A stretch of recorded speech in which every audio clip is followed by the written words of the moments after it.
ko waɗi ko waɗani fof garani penama joɗo lesma en kalama ko wonata ɓuura giɗon metti yiide de giɗo ɓurata dogdema fof koni dañƴa sago ma par ce que wiyata ko wata hebden inde bonde way kono kosam ɓirɗam ni hay hunde yiiɗa jillude mum bacca hakkudemi joomum bacca ko banda noon wontata bandi ha mi alama wonta sukuñi darode ñamma banda mbiɗa kono miiɗa bandiral banda wontata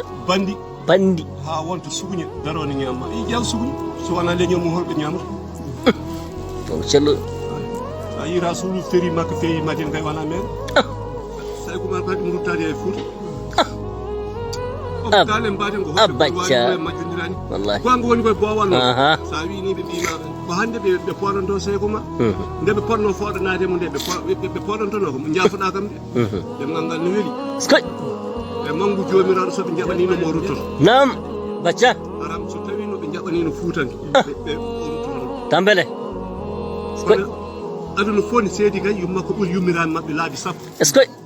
o woni debbo kiraɗe tati jamma goto skoy haram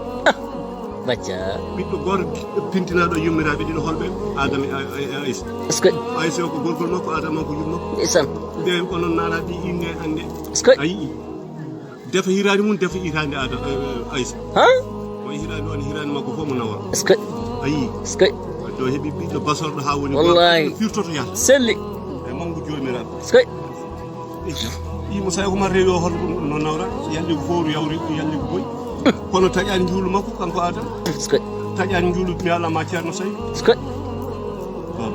no seydi kulol makko Allah e gonɗindemo rasulu sallallahu alayhi wa sallam e ɗigginande ceerno makko hol yon Cheikh Tidiane Sharif radiyallahu taala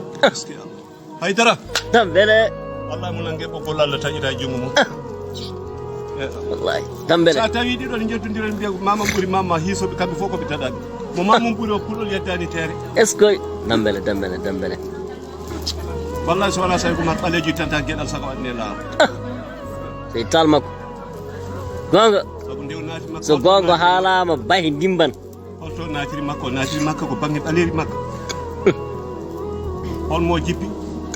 o jippi ko Mouhamadoul Maghrib ko ono jippi woni hitande o yeeyi toon accumi alane jokku weli